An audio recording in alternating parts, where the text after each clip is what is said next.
Fala aí, doutor Matheus. Ei, Daniel, como é que vai? Aí, Estamos juntos, tá atendendo até agora? tá me escutando? Estou te ouvindo. E você, tá me ouvindo? Tô ótimo. Beleza. Amigo, o cara colocou um foco multi alguma coisa aqui, viu, Carolzinha? Chegou a ver aqui, ó. Ah, aqui passa muita gente aí toda hora. Família grande. Coisa boa. Carolzinha, tu já liberou? Sim, também bastante gente vendo Ah, assim. é, ó, verdade. Já tem Fala, 61 galera. alunos Como é aí, que ó. vocês estão? Tudo bem com vocês? Gente, olha só. Deixa eu contar um pouquinho dessa história aqui para vocês, tá? Muitos de vocês estavam na nossa mentoria passada, do atendimento nutricional mentoring, né?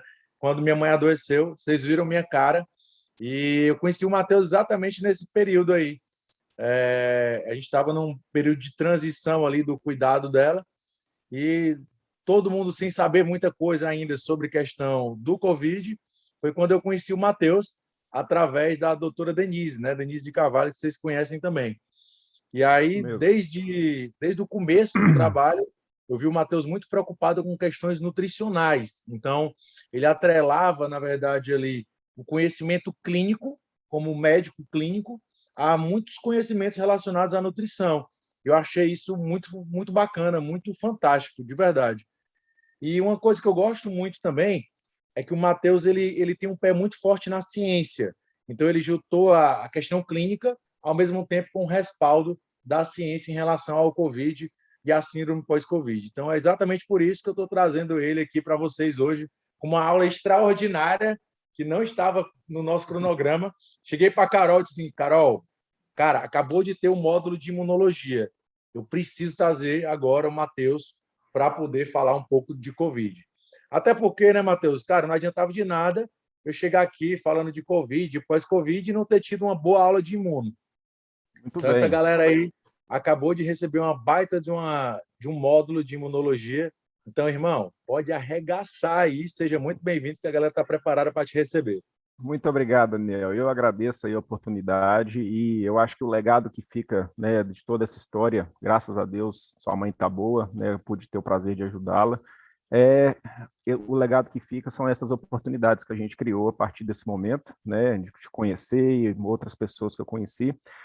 Então, para quem não me conhece, não tá fácil estar aqui, viu, gente? Eu sou pai de 3 filhos pequenos e o pau tá quebrando aqui em casa, mas graças a Deus, com a ajuda da minha esposa, consegui esse horário para poder falar com vocês.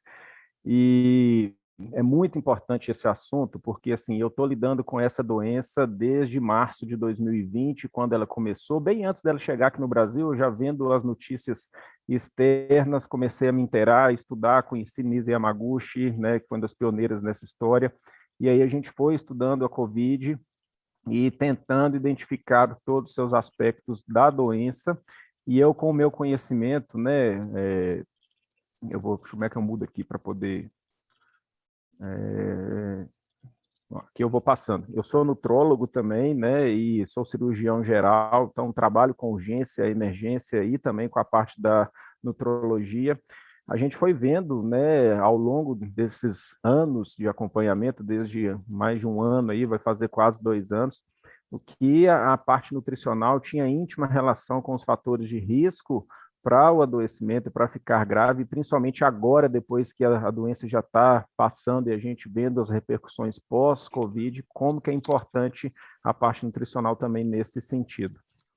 Então, eu estou lidando com a doença desde que ela veio para o país, tentando fazer o melhor em relação a atendimento, a tratamento, né, e eu vou trazer essa aula, viu, a todos aí, os 70 e mais alunos do Daniel, é muita honra minha estar falando para vocês.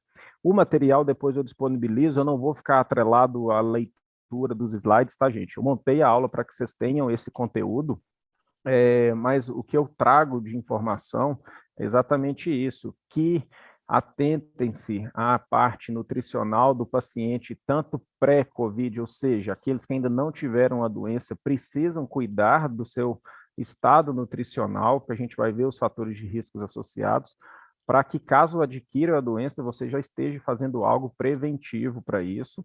E também durante a doença, a gente vai ver o que a doença faz, né, em relação à nutrição. E agora, muito evidente, hoje está sendo 80% dos meus atendimentos como médico, é a reabilitação do pós-Covid.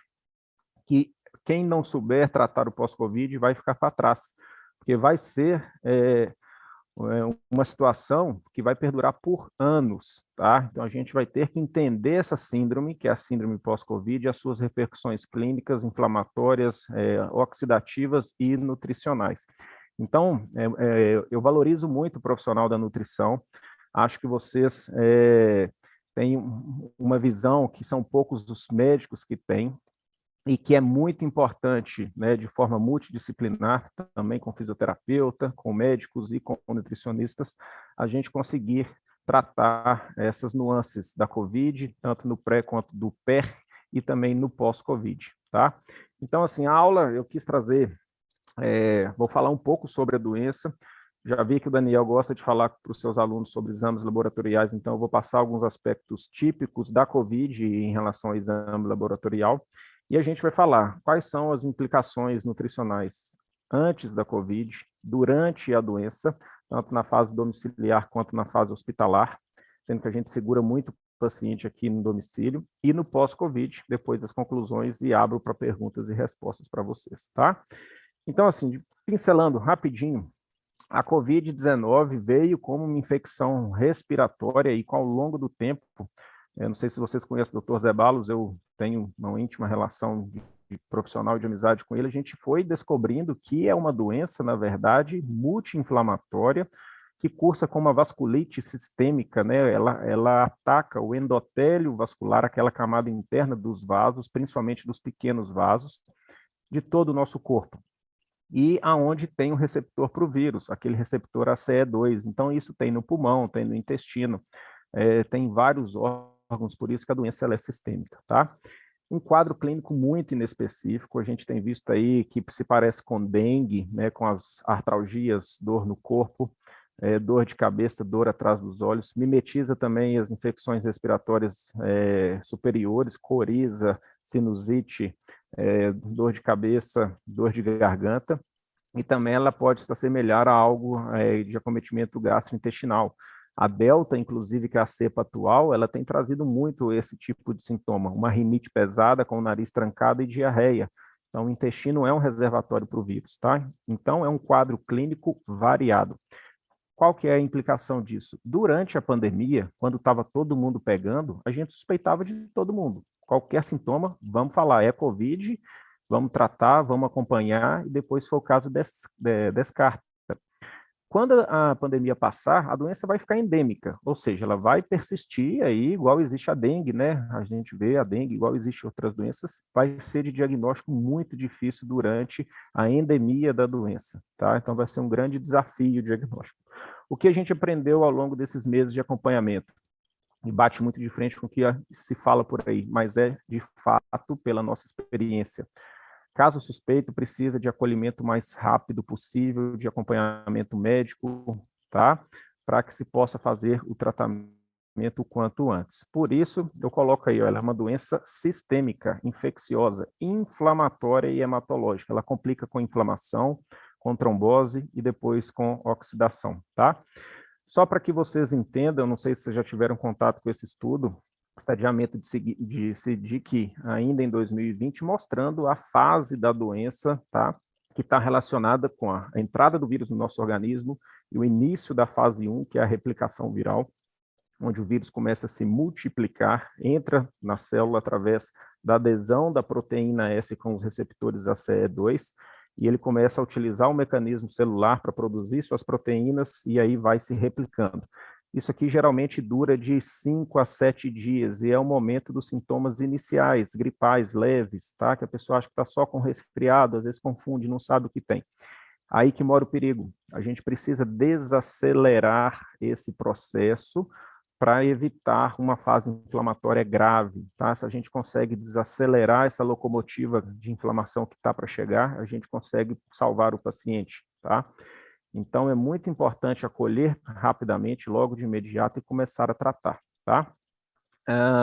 Quais são os exames complementares, principalmente laboratoriais, que a gente faz, então, na doença? A COVID, por ser uma doença viral, ela traz alguns aspectos clássicos, tá? Por exemplo, neutropenia, queda dos neutrófilos segmentados, linfopenia, queda dos linfócitos, e a gente vai ver que um critério prognóstico ruim, ou seja, de gravidade, é a linfocitopenia severa, tá? Quanto menos linfócitos eu tiver na periferia, no sangue periférico coletado, quer dizer que mais linfócitos foram sequestrados para a área de inflamação, por exemplo, pulmão e demais áreas, e com isso o paciente está mais inflamado e com maior critério de gravidade. As provas inflamatórias, principalmente que elas começam no 5º dia e vão se exacerbando, proteína C reativa, VHS, DHL, ferritina, são as principais provas inflamatórias, e as provas de trombose, dedímero e fibrinogênio. Falo muito sobre as transaminases, tá? As enzimas hepáticas. Já tem um artigo, tá? Publicado, mostrando que, tal como a PCR é um fator prognóstico, né, de gravidade, a TGO também. Se a TGO começa a se elevar, quer dizer que está tendo muita replicação viral no fígado, isso vai implicar em mais inflamação para frente, tá? O fígado também é um órgão-alvo do vírus, tá certo? Então, isso daqui é muito importante, pessoal, no simples hemograma. Se a relação entre os neutrófilos e os linfócitos estiver muito alta, ou seja, eu tenho poucos linfócitos, quer dizer que o paciente tem um critério maior de gravidade, tá? Então, nessa fase inicial de replicação do vírus no organismo, a gente começa a ver uma linfopenia não tão severa, né? Então, os linfócitos acima de 1000 ainda é seguro, e poucas alterações laboratoriais. Então, a gente não pode se apegar a esses exames logo no início para suspeitar. Tem que ter uma atenção, um feeling, tá? Para poder perceber isso e fazer os exames seriados. O paciente evoluindo e entrando na fase inflamatória, que é dividida em 2A, que é inflamatória pulmonar sem hipóxia, A2A, e A2B com hipóxia, já com necessidade de oxigênio terapia, ele começa a ter, né, repercussões laboratoriais mais importantes. Então, a saturação ainda mantém boa, mas já tem piora dos sintomas, perfil inflamatório. Então, da coriza, da rinite, da dor de garganta, começa a ter febre, dor de cabeça, tá? Prostração, fraqueza, quer dizer que ele está clinicamente inflamado. Os linfócitos caem mais, as provas inflamatórias começam a se elevar.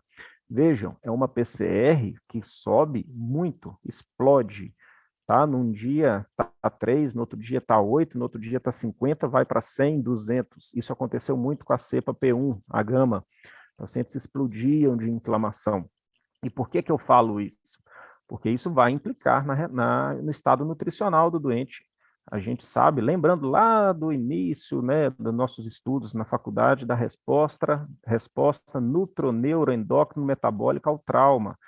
Quanto mais o paciente inflama, seja por uma resposta traumática externa, por uma infecção, mais catabolismo esse paciente vai ter. E aí ele vai catabolizar muito, principalmente nessa doença viral, massa magra. Vocês vão ver que um dos critérios, né, de gravidade também é a sarcopenia, que está intimamente relacionado com a doença. Então, aqui, ó, gravem isso, a relação entre segmentados e linfócitos no hemograma, se acima de 3,5 no paciente com COVID, é pior prognóstico. A gente vê muito isso, tá? Então, a fase 2A entre o 5º a 7º dia. Fase 2B é quando você não controla, não trata, o paciente está em casa tomando dipirona, esperando o mal chegar, e aí ele começa a ter dispneia, falta de ar, desconforto, hipóxia, e aí vai precisar de oxigênio terapia, seja domiciliar ou hospitalar.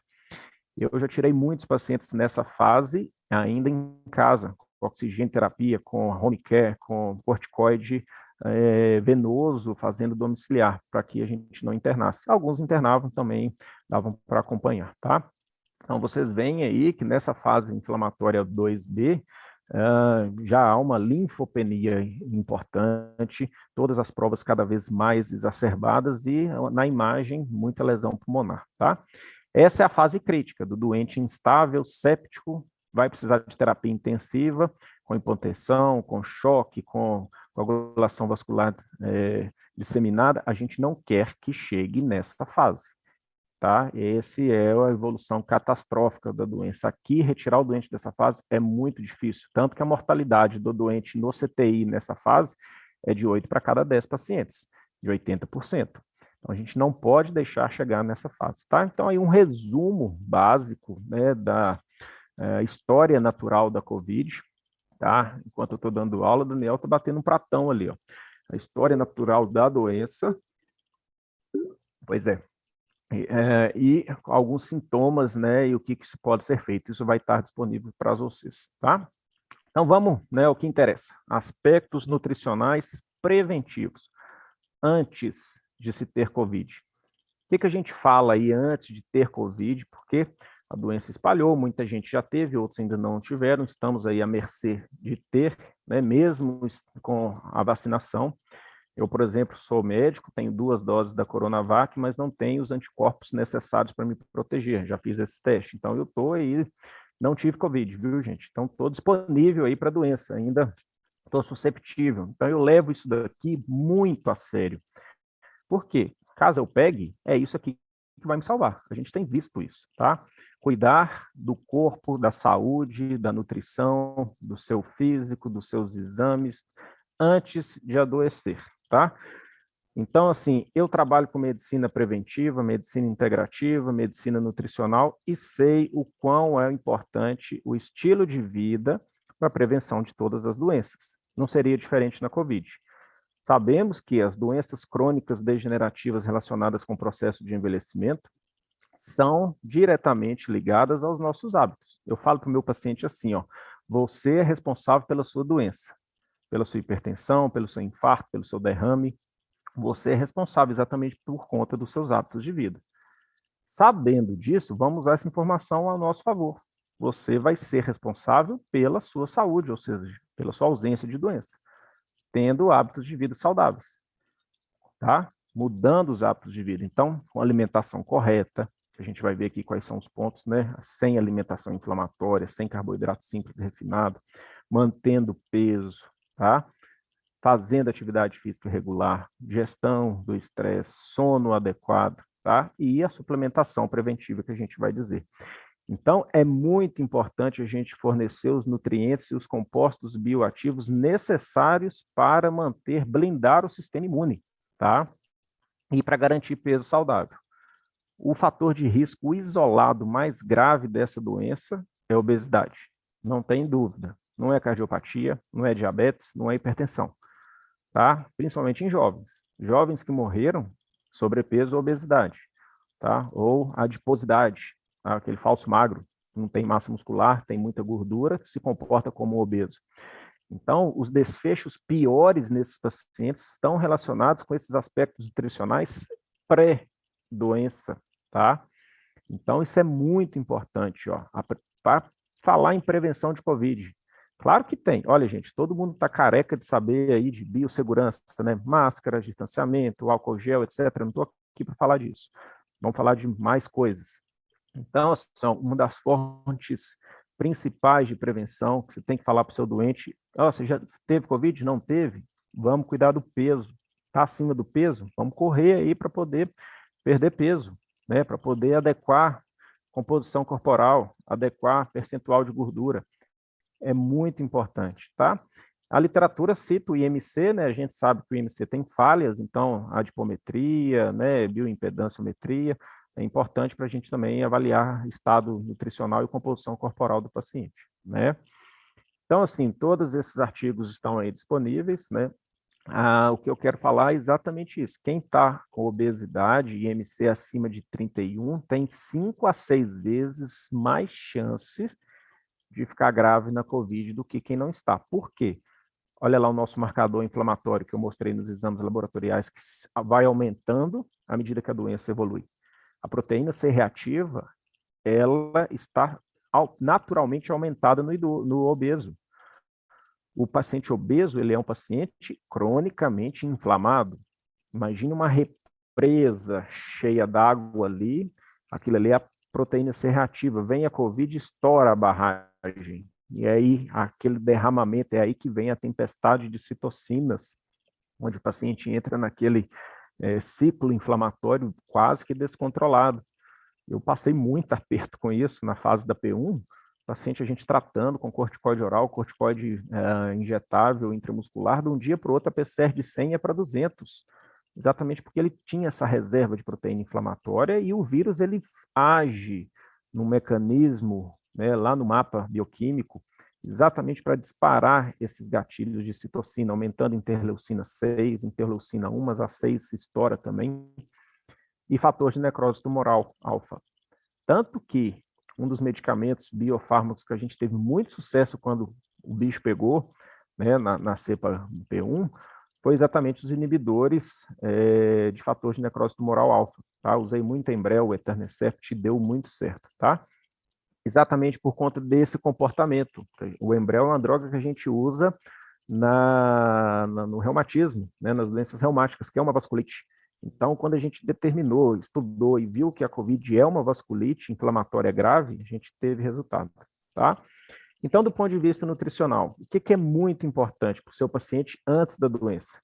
Você promover para ele dieta anti-inflamatória. A doença não complica com inflamação, então ele tem que perder peso, né? Deixar de ser obeso, perder gordura, que é um tecido pró-inflamatório, e se alimentar com comida que desinflama, tá? Então, as berries, né, salmão, né, todos os vegetais, né, anti-inflamatórios, os vegetais verdes, reduzir os alimentos pró-inflamatórios, né, açúcares refinados, farináceos, tá? Processados. Então, isso é muito importante, tá? Não só para a COVID, aí está falando sobre a importância da dieta inflamatória para todas as outras doenças, tá? Mas na COVID, isso é muito importante. E, né, os temperos anti-inflamatórios, né, curry, alho, muito importante, gengibre, cebola, ômega 3, tá? Estou falando aí dos alimentos, né, que vocês sabem muito bem que tem esse potencial anti-inflamatório, tá? Os legumes, né, as crucíferas, muito importante, né, lembrar das crucíferas quando a gente fala em alimentação anti-inflamatória, as gorduras boas, né? Então, é o que eu pus aí no último parágrafo. Sabendo que a COVID-19 é uma vasculite sistêmica que se complica com inflamação e trombose, nada mais inteligente do que diminuir os nossos índices inflamatórios.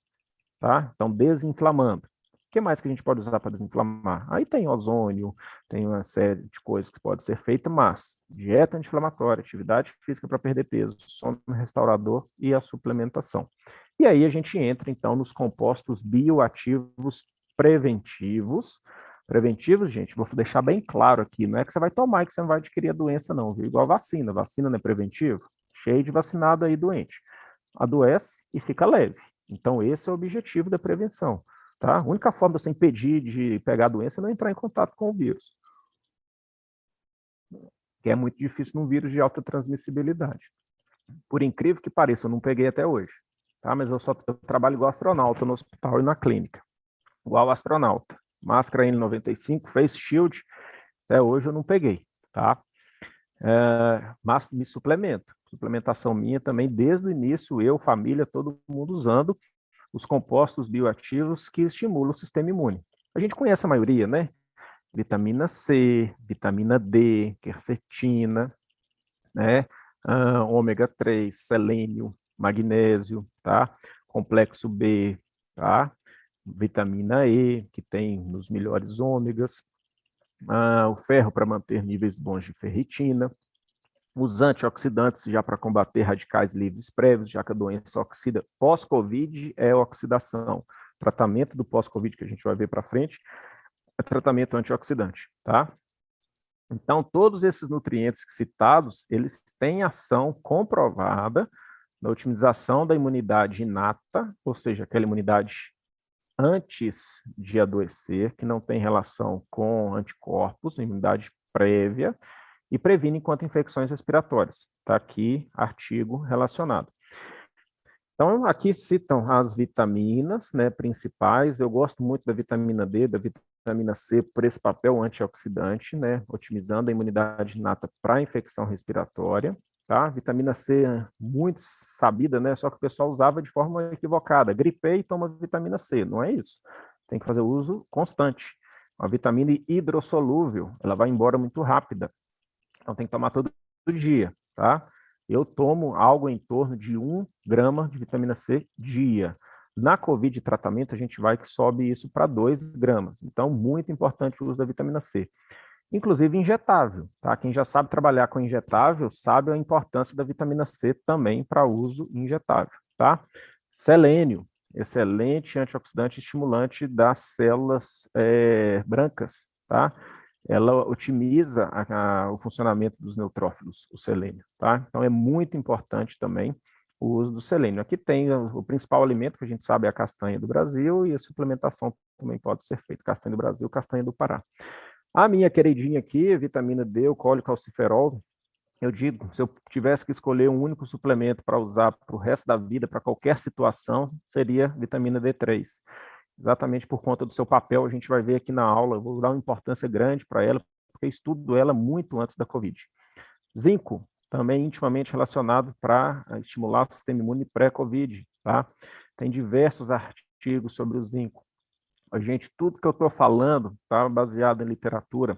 Eu tive o cuidado ao longo desses quase 2 anos de colecionar todos os artigos em meu Dropbox, tá? Está tudo disponível, tem um link na minha página do Instagram que vocês estão vendo, tem um link para acessar Dropbox, para acessar Telegram, onde está tudo disponível, inclusive no Dropbox dividido por pastas, tá? Onde vocês podem estudar bastante. Flavonoides, nós vamos falar de própolis, o tanto que é importante, tanto no pré quanto durante a doença, tá? É um estudo brasileiro, RCT, então de alta confiança, nível A de evidência, mostrando o papel do própolis na prevenção e no tratamento da COVID, tá? Do própolis verde. Ômega 3, muito importante também. Então, mais um resumo, né, das principais vitaminas relacionadas com a otimização do sistema imune pré-COVID, tá? Vitamina D está aqui, ó, participa do sistema imune inato, participa do sistema imune adaptativo, então tem íntima relação com a imunidade. E todos os outros que eu falei. Entrou aqui a melatonina. Sabe que a gente descobriu que o pulmão também produz melatonina. Quanto maiores os níveis de melatonina pulmonar, menor a complicação da COVID pulmonar. Então, ela tem essa ação anti-inflamatória, além de ser antioxidante, é neuroprotetora e também atua no pulmão, diminuindo citocina inflamatória. Muito interessante isso, né? Já ouviram falar de lactoferrina? Isso também foi outro ponto que eu estudei bastante. A lactoferrina, né, ela é uma proteína de Inclusive, está muito ligação do presente certo. no whey, né, Matheusão? Exatamente. Então, assim, não é no leite cru, mas o whey de boa qualidade traz a lactoferrina que a gente precisa, né, para ingesta, para funcionamento no aparelho digestivo, e ela é um imunomodulador de alto grau.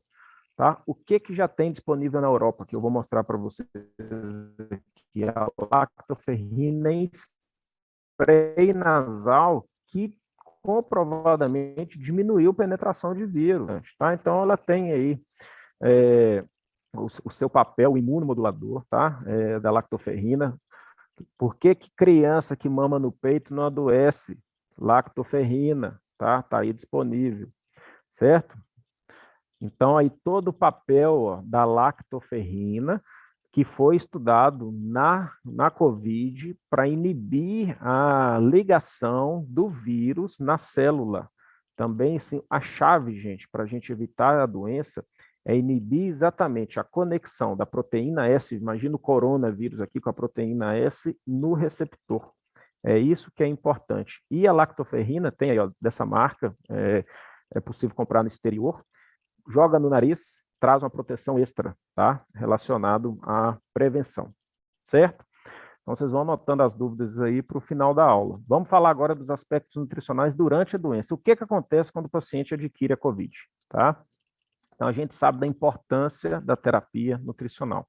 Aqui eu vou puxar a sardinha um pouco para o meu lado, porque eu também tenho pós-graduação em nutrição interal e parenteral e sou coordenador hoje da equipe multidisciplinar de terapia nutricional do hospital aqui da minha cidade. Então, a gente desenvolveu esse trabalho para o paciente de COVID dentro do hospital, tá? O objetivo da terapia nutricional desse paciente de risco é oferecer o melhor aporte adequado de energia e principalmente proteína, tá? Visando a prevenção da desnutrição e melhorando o sistema imune. Então, o foco é o mesmo, gente. Calorias adequadas, com aporte proteico adequado e otimização imunológica, tá? O que a gente tem visto? tá? O paciente que adquire, vocês devem ter visto isso na experiência de vocês, paciente que pega a doença e tem a COVID, ele fica sarcopênico, logo já no início ali da fase de replicação, mais na fase inflamatória, e o pós-COVID é muito grande. Pacientes perdem quilos. Você acha, pô, emagreceu? Não, perdeu massa magra, né? Nem emagrecimento de perder gordura, perdeu massa magra. E por que que isso acontece? É quase que um ciclo vicioso. O paciente, às vezes, já está sarcopênico pré-COVID. Tá? O que que aconteceu muito aí nessa pandemia? Fica em casa, não vai na academia, para de treinar, é ou não é verdade? Um monte de gente parou de fazer atividade física, desenvolveu sarcopenia, isso piora a imunidade vai lá para baixo, adquire a COVID, e aí entra no processo de estresse metabólico, oxidativo, inflamatório, mais sarcopenia. Então, vejam aqui que está relacionado com o problema de isolamento social, que leva à sarcopenia, já um problema, aumenta o problema nutricional, diminui a prática de atividade física e vira esse ciclo vicioso. Por que que eu falo isso? Tá? É muito importante o paciente se manter na atividade física com segurança. Tá? Então, é muito importante, gente, essa história de parar de frequentar a academia, de sair da musculação com medo de pegar a doença, deixou muita gente mais doente. Tá? Não foi na academia onde mais pessoas adquiriram Covid. Tem estudos já mostrando isso, a importância da atividade física para reforço imunológico, e também lá não é fonte de Covid. Então, né, coitado dos donos de academia, né, gente, que tiveram aí um prejuízo enorme por conta do isolamento social e sem culpa quase que nenhuma. Então, a gente tem que estimular o doente à prática regular de atividade física e musculação, tá? Este estudo é um dos primeiros estudos que mostrou exatamente esse círculo vicioso entre COVID e sarcopenia, sendo que sarcopenia pré-doença é um fator de risco para mortalidade, tal como a obesidade. Então, a gente tem os dois extremos, o obeso e o sarcopênico. O doente vai complicar. Então, você precisa de reserva, tá? Então, as intervenções de sarcopenia pré-doença vai mudar o desfecho do paciente. O que vocês usam aí para tratamento de sarcopenia, gente? Dieta adequada, né? Carboidratos complexos, tá? Proteínas, suplementação, whey, aminoácidos essenciais, creatina, né? Estimular a atividade física, hidratação, e até chegando na parte hormonal, né? Sarcopênicos mais graves, você pode usar aí até os hormônios anabolizantes que estão desenvolvidos para a sarcopenia, né? Então, você vai fazer o tratamento pré-doença e durante a doença também.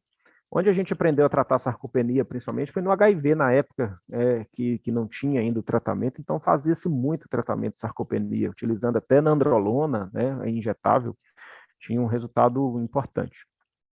Né? Então, assim, o suporte nutricional, prática de exercícios físicos, é muito importante no tratamento da COVID. Claro que orientado, programado, respeitando a limitação do paciente, tá? Então, compostos naturais agora que podem melhorar a doença. A gente falou antes do pré-doença, tá? De forma preventiva. E quando você está com COVID, o que a gente pode usar de suplementação? Faz parte dos nossos protocolos de tratamento precoce, tratamento imediato. Zinco, vitamina C, vitamina D, quercetina, própolis, tá? Curcumina, tem vários artigos falando sobre curcumina e peperina como redutores da inflamação. É um ótimo anti-inflamatório. Para artrite, artrose, já está sendo usado pela própria indústria farmacêutica. Também eu tenho os artigos lá disponíveis, tem muita coisa no Insta que eu postei lá sobre cúrcuma, curcumina, seu potencial anti-inflamatório, inclusive já artigos de nível de evidência 1A. Então, é importante lembrar da curcumina. Não só da cúrcuma, açafrão, tempero, mas do suplemento, que vai trazer 95% de curcuminoide na necessidade certa desse paciente. Então, esses ativos anti-inflamatórios, antioxidantes, imunomoduladores também servem durante a doença. Esse artigo que eu trago também está lá disponível, ele mostra como que cada item vai atuar no pré, como antiviral, ativando o sistema imune, ainda na fase 1 de sintoma, então aqui vem um alho, a lactoferrina, curcumina, o zinco, o própolis, os probióticos, E à medida que o vírus vai replicando e entra na fase 2, liberando cascata inflamatória, o que a gente tem de alternativa nutricional? Vitamina C, piperina, selênio, curcumina, alho, vitamina D, tá? Então, a gente pode fazer essa combinação de acordo com a fase que o paciente está. Eu tratei meus pacientes, gente, com a medicina alopática. Eu gosto da medicina alopática para doença aguda, tá? Então, a gente usou medicação também. Doença crônica, né, só extrapolando aqui, não gosto de medicina alopática, tá? Diabetes, hipertensão, se a gente melhora o paciente com hábitos de vida, é muito melhor do que ele tomar remédio a vida inteira.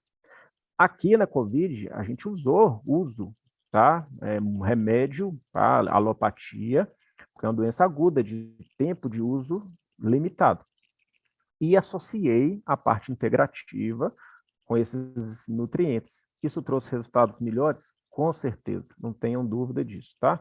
Tá aí o artigo do própolis, ó, tá?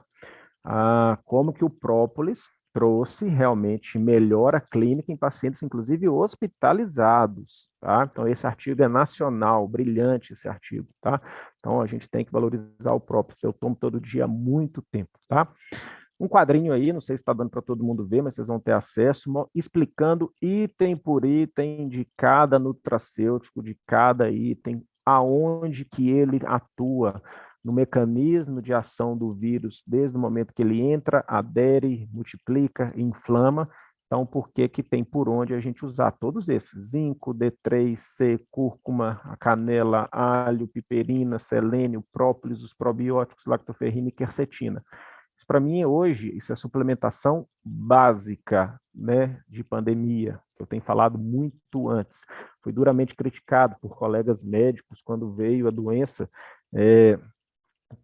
comecei a falar disso, olha, gente, importância de vitamina C, de vitamina D, de zinco. A turma aí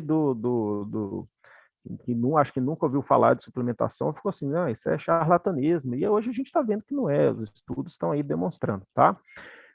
Vou dar uma atenção maior à vitamina D3, mostrando que antes mesmo da COVID, ela já tinha papel imunomodulador definido contra diversas infecções respiratórias virais, então não é de hoje que falamos de vitamina D.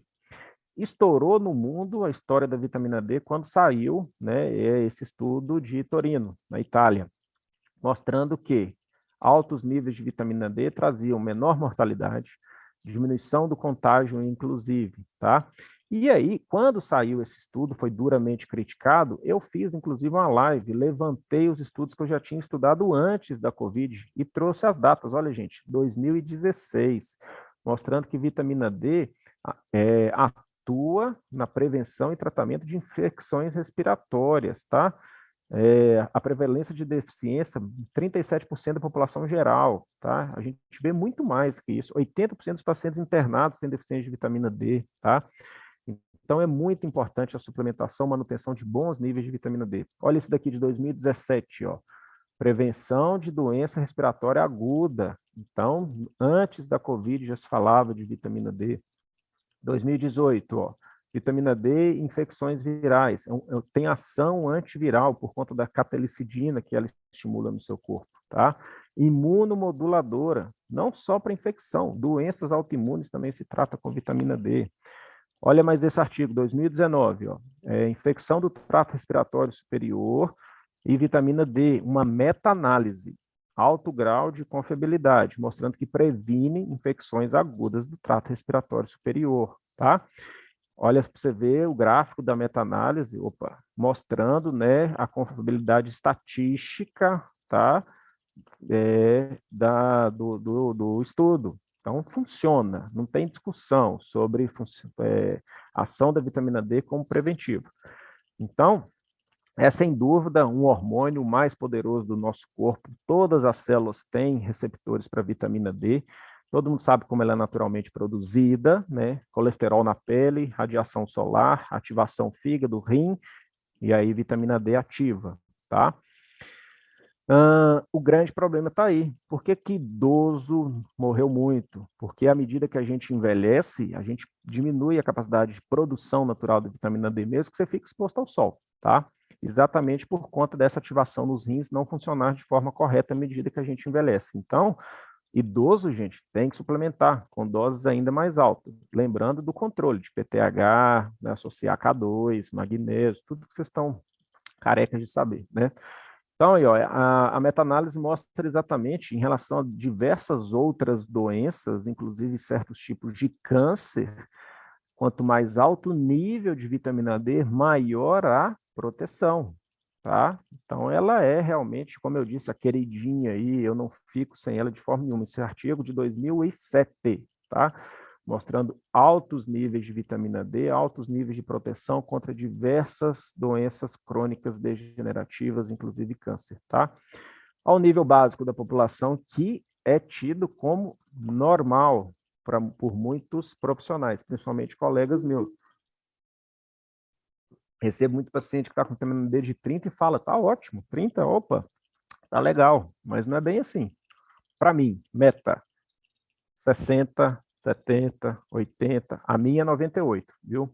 Então, eu mantenho níveis um pouco maiores. Para essas doenças que eu citei estudadas, níveis mínimos de 40 e 60 é o necessário, tá? Então, aqui demonstrou ainda em relação à doença infecciosa respiratória, gripe, influenza, como que níveis otimizados de vitamina D diminuiu a incidência da doença. Por que que isso acontece? Exatamente por conta da catelicidina, que é um antibacteriano, um antiviral de amplo espectro, que é estimulado pela vitamina D, tá? Então, ela tem essa ação, né, contra vírus, bactérias, fungos, melhora o sistema imune, tá? E é imunorreguladora. Então, esse é o papel da vitamina D no sistema imune. Olha aqui como as estações do ano, e onde há menos incidência solar, consequentemente menos exposição ao sol, menos produção de vitamina D, há também um acréscimo dessas infecções respiratórias, tá? É a hora de suplementar seu paciente mais é antes do inverno, tá? Então, aqui, ó, esse artigo já existia, o coronavírus. Então, já mostrava ó, no início da pandemia, 15 de março de 2020, mostrando como a suplementação de vitamina D poderia realmente reduzir o risco de infecção viral. Então, tá aí os níveis adequados, né, os níveis ótimos, tá? O ideal, como eu disse, ó, na casa acima dos 40 até os 60, podendo chegar até os 80, né? Então, os níveis ótimos, mantenha seu paciente ali próximo de 60, que vai estar legal, tá? Eu trabalho também com intramuscular, muitos devem trabalhar com ela também, então, doses programadas, né, intramuscular também traz benefício. E na COVID, eu trouxe, tem vários artigos, né? Eu trouxe o último e o mais robusto, mostrando que essa revisão sistemática e meta-análise, então aqui já da COVID, abril de 2021, que a suplementação de vitamina D está associada a desfechos clínicos favoráveis na COVID. Então, corroborando todo esse histórico que eu trouxe aí para vocês, certo? Então, ainda, né, falando dos ativos que podem ajudar durante a doença, a gente conclui que esses ativos, esses nutrientes, eles podem ser sim utilizados para mitigar, né, o processo inflamatório, o processo infeccioso e dão suporte complementar à terapia convencional, tá certo?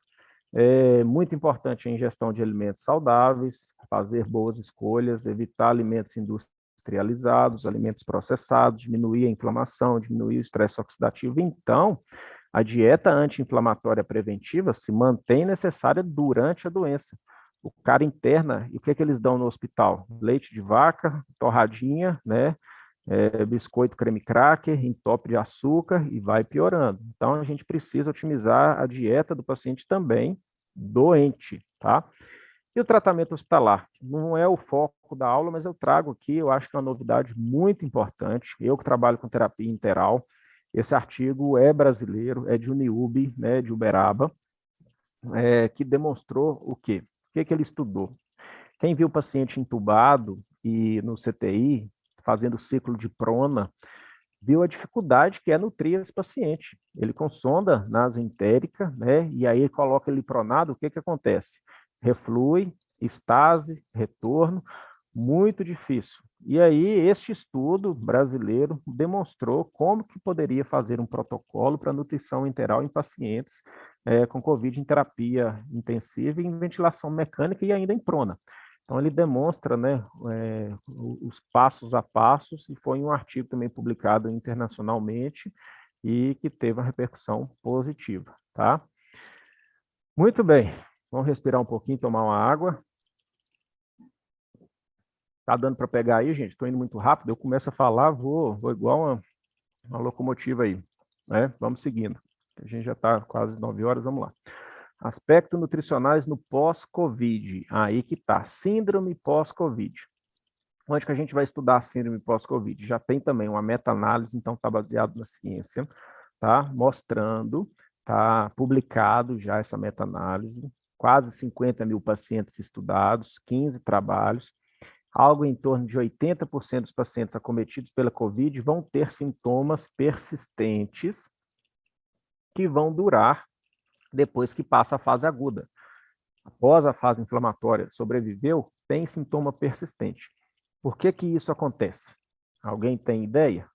É exatamente por conta das sequelas causadas pela tempestade inflamatória, pela oxidação importante, né? O paciente oxida, inflama, né? Lembram lá daquele o gatilho para as doenças, glicação, inflamação, oxidação, né? Então, isso acontece não relacionado à glicação, mas a inflamação leva à oxidação, o paciente hiperinflamado, muitos radicais livres e mais. Esse paciente recebeu oxigenoterapia em alguns casos. Oxigênio é pró-oxidante, salva a vida, mas oxida. Isso gera os sintomas pós-Covid.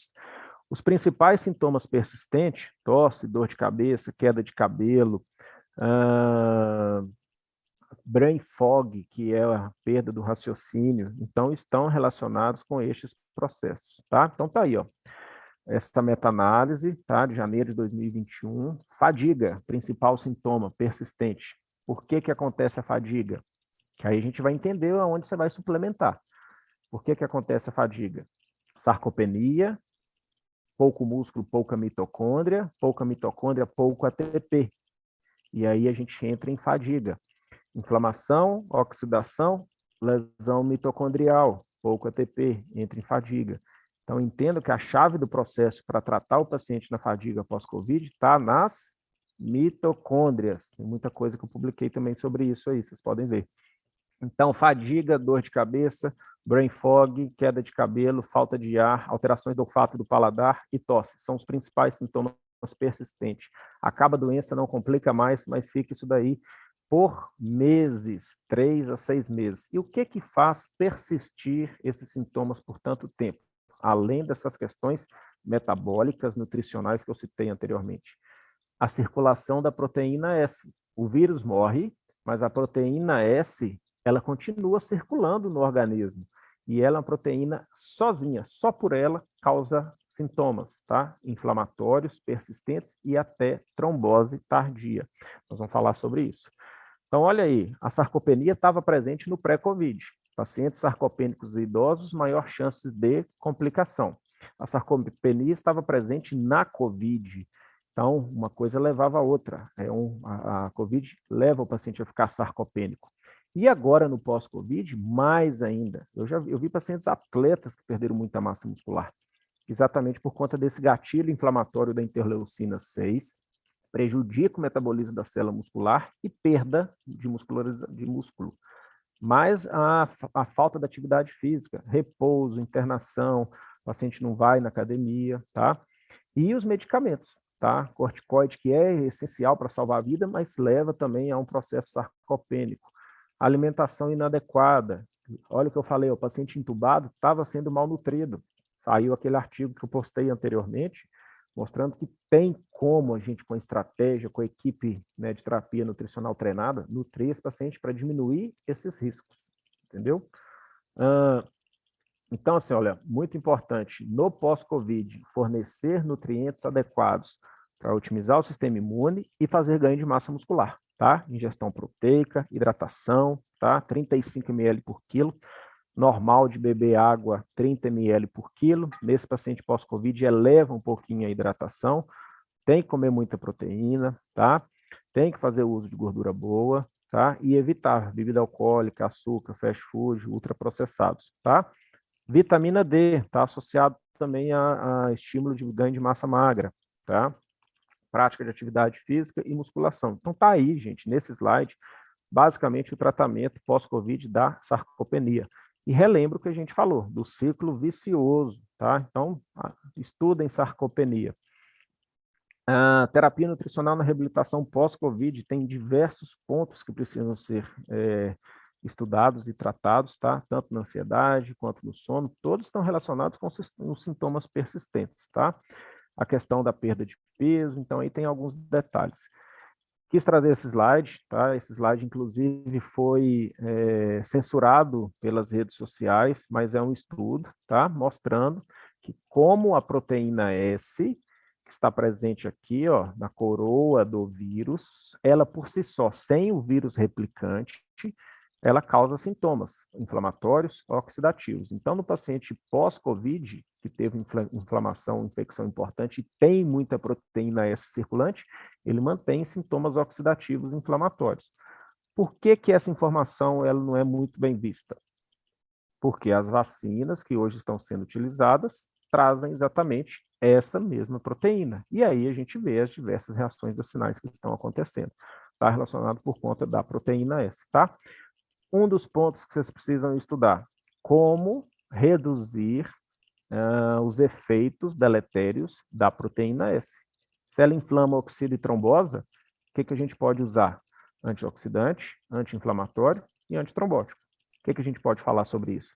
Ácido alfa-lipoico, natoquinase, astaxantina, é o que nós vamos ver aqui para frente, tá? Então tá aí, ó, suplementação que visa a otimização do paciente no pós-Covid, para tentar otimizar a oxidação, diminuir a oxidação, a inflamação e os efeitos de proteína S. Tá aí, ácido alfa-lipoico, antioxidante universal, anti-inflamatório, hepático protetor, detoxificante, neuroprotetor.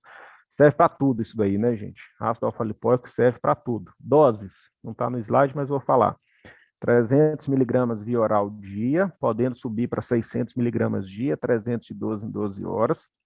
Manipular sempre em cápsula gastro-resistente, não pode ser feito em cápsula comum, porque abrindo no estômago vai causar um desconforto gástrico, então em cápsula gastro-resistente.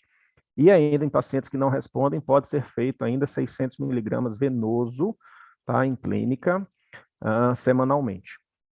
NAC, N-acetilcisteína, rainha dos antioxidantes, né? Exatamente porque atua lá no processo, né, de ativação da glutationa, regeneração da vitamina C e da vitamina E, tem ação pulmonar mucolítico, é hepático protetor e detoxificante. Combinação de ácido alfa-lipoico, NAC e silimarina com ômega, tá? Esses 4 aí, o trio principal, muito importante para a limpeza hepática pós-Covid. Vocês vão ver muito paciente no pós-Covid com TGO e TGP elevada, por conta da replicação viral no fígado. Já cheguei com paciente de 500 de transaminase no pós-Covid, tá? 60 dias com NAC, ácido alfa-lipoico, silimarina, resolvido, tá? Então, tem um papel muito importante. Olha aí sobre a curcumina e a piperina. Né? Então, uma opção terapêutica segura, tá? Porque ela reduz o processo inflamatório endotelial, reduz trombose. Então, também anula a ação remanescente da proteína S, tá? Tá aí as dicas. Essa aí, para mim, é muito importante agora. Pacientes vacinados, pacientes pós-Covid precisam tomar astaxantina. A minha chegou hoje, estou em vias aí de ser obrigado a tomar uma terceira dose, então tem que ter astaxantina, tá? A astaxantina vem, né, dos crustáceos, um corante poderoso antioxidante, tem diversas implicações, tá? Mas é muito importante, é positivo demais, tá? Tanto para a questão dos olhos, mas para a questão anti-inflamatória geral, tá? Ela diminui aquilo que a gente trabalhou muito durante a doença. Interleucina 1, interleucina 6 e fator de necrose tumoral alfa, tá? Lembre da astaxantina. Aí a silimarina, do trio que eu falei do fígado, tá? Injúria hepática está muito associada na COVID, tá certo? Eleva-se a ST e a LT. A TGO é o principal marcador, inclusive de gravidade, tá? Então, ela é muito potente para a redução da lesão hepática. Pode associar também a colina, tá? Lembra do Epocler, que vende lá na farmácia? Um shot, né, um flaconete por dia para esses pacientes também atuam bem. Então, olha o que eu disse aí, ó.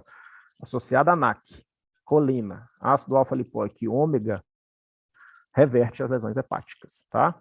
Proteções endoteliais. Por que a gente tem que falar sobre isso? Né? A COVID, e lembrando aí da proteína S no pós-COVID, ela lesa o endotélio. Imagina a proteína S como se fosse um arame farpado ali circulando dentro do seu corpo, rasgando o endotélio. Toda vez que o endotélio vascular ele é lesado, dispara a cascata de coagulação, e aí começa a ter os eventos de microtrombose. Como prevenir isso no seu paciente pós-COVID e também vacinado que tem proteína S? Ômega, natoquinase, picnogenol e os estimulantes, né, do óxido nítrico. Então, também gravem esses suplementos, tá? Falando de uma outra via de proteção, né? Lembra do sintoma persistente pós-Covid mais importante? Qual que era? Fadiga. Fadiga por disfunção mitocondrial. Então, a gente vai entrar com os ativos de biogênese mitocondrial. Coenzima Q10, né, o grande, poderoso aí, transportador de elétron na crista mitocondrial na fosforilação oxidativa. NADH pode ser feito injetável, tá? Ótimo resultado, tá certo? E mais os outros suplementos mitocondriais, PQQ, ácido málico, B12, B9, B6, a gente faz, né, uma fórmula de suplementação mitocondrial. Chegando ao fim, né? Então, o que a gente define como conclusão? Que é um desafio, a doença foi um desafio, né? No início trouxe muito pânico, muito medo, mas a partir do momento que a gente embarcou, estudou e foi aprofundando, a gente viu alternativas, né? E a nutrição se tornou realmente um ponto muito importante, tá? Vocês viram aí no pré, no pé e no pós, tanto com comida, com alimento, com atividade física, quanto com suplementação. Então, terapia nutricional tem seu valor ao cuidado do paciente com COVID, tá? Destaca a importância do reforço imunológico, anti-inflamatório, antioxidante, com todos os ativos resumidos nessa apresentação, tá certo? Atuando em sinergismo para que a gente tenha resultado terapêutico adjuvante para o nosso paciente. Legal? Então é isso. Terminei. Ufa. E aí, pessoal?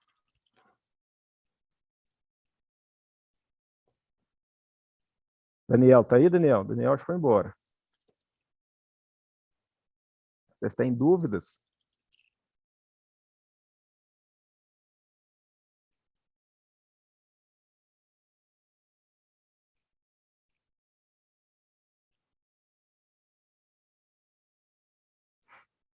Se quiserem abrir o microfone para tirar dúvida comigo, estou à disposição. Dou uns minutinhos aí.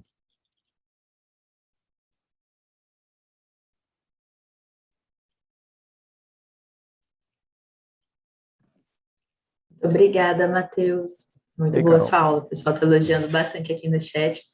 Daniel está numa live, ele precisou sair aqui agora que acabou de começar uma live com o Norton.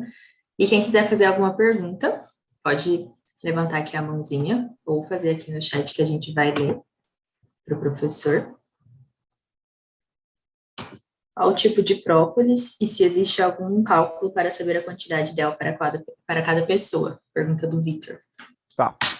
Ô, Vitor, é o seguinte, o própolis, você pode utilizar ele em cápsula, você pode utilizar o própolis verde alcoólico, exceto para gestantes, tá? Ou, nesse caso, nessa situação, o aquoso.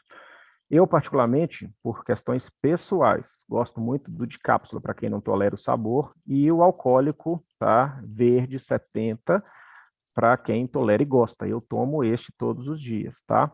A quantidade foi em torno aí de 400 miligramas, em torno de 20 a 40 gotas desses próprios, dependendo da concentração. Naquele artigo brasileiro, lá tem certinho a quantidade que foi utilizada, foi exatamente essa, tá? 400 miligramas, ou 2 cápsulas. Então, se a gente usar, por exemplo, própolis em cápsula, pura vida, real própolis, 2 cápsulas, ou 20 a 40 gotas, dependendo da concentração do própolis líquido, tá? Lembrando que alcoólico contraindicado para gestação.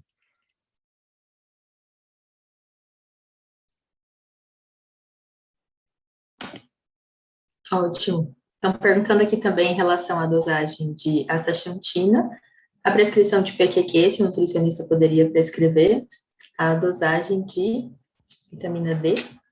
Vamos lá. Então tá, astaxantina, dose mínima 4, dose máxima 6, dependendo da gravidade do paciente, de forma preventiva pode usar 4 miligramas, no tratamento com sintomas 6 miligramas, tá? Você compra manipulado ou pronto, a minha veio da NOL, agora comprei 4 miligramas, que eu não, é preventivo, tá? Vitamina D, pode ser dose, por exemplo, diária. Só parei aqui para ver se o bebê estava chorando, mas não está não, é cachorro latindo. Dose diária mínima que eu uso, tá? Vamos lá, na prevenção, 10.000 unidades dia, associada a K2 120, 130 microgramas, e magnésio, 400 miligramas dia. Faço esse combo, tá? De vitamina D. Na COVID, eu faço 50.000 unidades a cada 2, 3 dias, num total de 200.000 unidades nesse processo inicial de replicação viral, na primeira semana, tá? Então, faço uma dose maior. E se o paciente é meu do consultório, eu faço até 600.000 injetável no glúteo também, dependendo do seu nível sérico prévio, tá? Com o objetivo de manter níveis maiores, tá certo? Por exemplo, vou dar um exemplo prático aqui. Meu pai, ele tem 6 stents no coração, hoje cuida da saúde, antes não cuidava. A vitamina D dele eu mantenho acima de 100, entre 100 e 120, com proteção, para ele não infartar. Então, a gente tem, assim, que titular a dose de acordo com a individualidade de cada paciente. PQQ, gente, é um do tipo de vitamina B, conhecida como B17. Vocês podem prescrever, sim, tá? Podem prescrever aí a dose para manutenção mitocondrial, 10 miligramas dia, tá certo? O Dani adora aqui também. A pergunta da Ingrid foi em relação à vitamina D injetável também, de quanto em quanto tempo?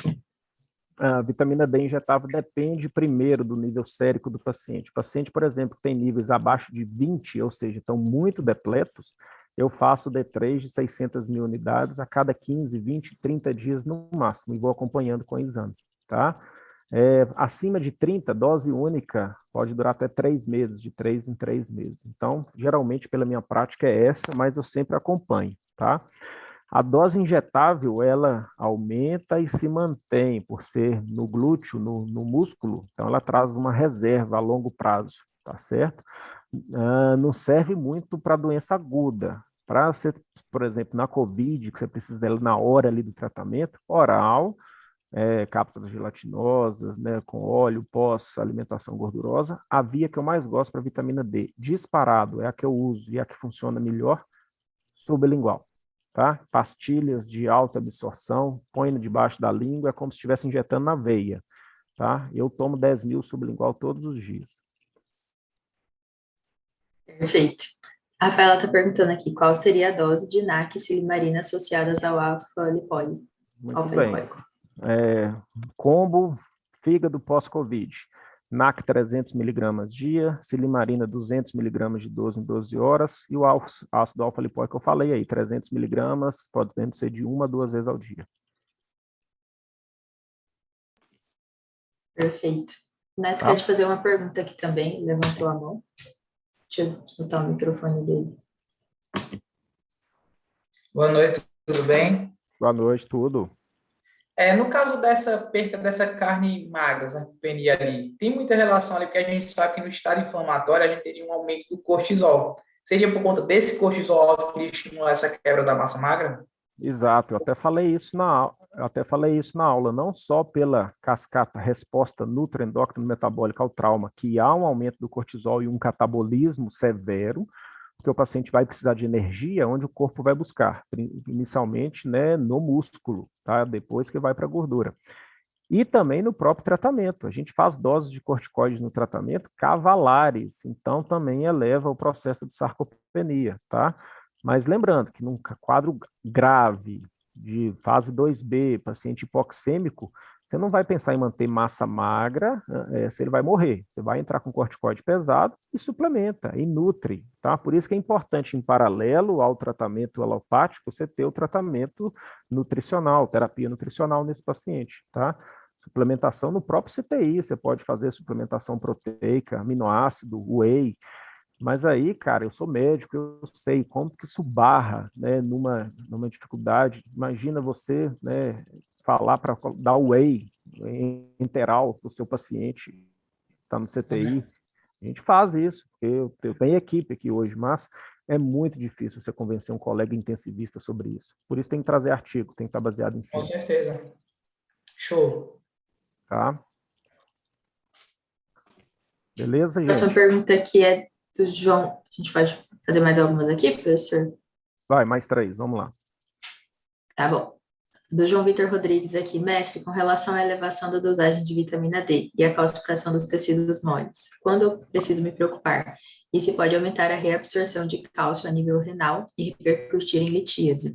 Uma pergunta sensacional, né? Isso, inclusive, para a gente poder tirar esse mito, esse conceito. Primeiro ponto, eu já vi pacientes com 250 de vitamina D sem nenhum problema, tá? O que a gente sabe? Níveis séricos elevados, cada célula do seu corpo tem um filtro, uma barreira. Então, você não vai ter uma intoxicação celular relacionada a isso. Segundo, se você for trabalhar com níveis elevados de vitamina D, lembrando aí o protocolo Coimbra, você tem que ter K2 e magnésio associado. O que a K2 faz? Ela traz inteligência para o cálcio. Ela não deixa o cálcio ir para onde não deve. Ela pega o cálcio e põe no osso, e fixa no osso. Tira cálcio da periferia, tira cálcio da artéria e fixa no osso. Então, para trabalhar com altas doses de vitamina D, acima de 100 níveis séricos, você precisa de K2 e magnésio, tá? E controlar PTH, para ver se não vai suprimir esse hormônio controlador do cálcio da paratireoide. Perfeito. Te pediram para explicar novamente sobre o PQQ, professor, que eles não entenderam muito bem. Tá. A PQQ, tá? Ela está relacionada, se você for estudar a via metabólica de geração de ATP, ciclo, todo mundo tem horror a esses nomes, hein? Ciclo de Krebs e fosforilação oxidativa. Você vai ver os cofatores que vão transportar elétron, transportar glicose para a formação de ATP. Quais são eles? É esse que a gente usa nas fórmulas de biogênese mitocondrial. Ácido málico, coenzima Q10, PQQ, tá? Então, por isso que a gente utiliza esses insumos para poder otimizar a função da mitocôndria e formar novas mitocôndrias, tá? Falo sobre mitocôndria, está lá disponível para quem tem dúvidas sobre esse assunto. Tem uma live, tanto no YouTube quanto no Insta, que eu falei com o Fernando Betete só sobre mitocôndria. Assistem lá que vocês vão poder tirar todas essas dúvidas, está bem explicado. É mais uma aula sobre o tema. Tá ótimo. A última pergunta, então, seria aqui: observou algum caso de COVID de paciente com inflamação ou infecção dos gânglios linfáticos na região da cabeça e pescoço? Olha, Efeito colateral. isso pode acontecer. A gente tem visto isso muito agora com a vacinação, tá? Inclusive está descrito na bula da Pfizer, a linfadenopatia, a linfadenomegalia ipsilateral ao lado aplicado. Tá? A gente sabe que o sistema linfático está relacionado com drenagem, né, de toxinas, bactérias e vírus. Então, pode acontecer, assim, esses adenomas, tá? Eu vi pouco na COVID, muito pouco, tá? Estou vendo mais agora no processo de vacinação em massa. Tá ótimo, doutor Matheus. Muito obrigada. Então, tá certo, gente. Quem quiser saber mais, pode acompanhar nas redes aí, tá tudo disponível, tá? Eu agradeço a oportunidade, espero que vocês tenham aproveitado a aula. Depois eu mando todo o material para vocês, tá? Uma boa noite, fiquem com Deus. Obrigada, professor. Boa noite. Tchau, Boa tchau, noite. gente. Boa noite para vocês. Fiquem com Tchau. Deus.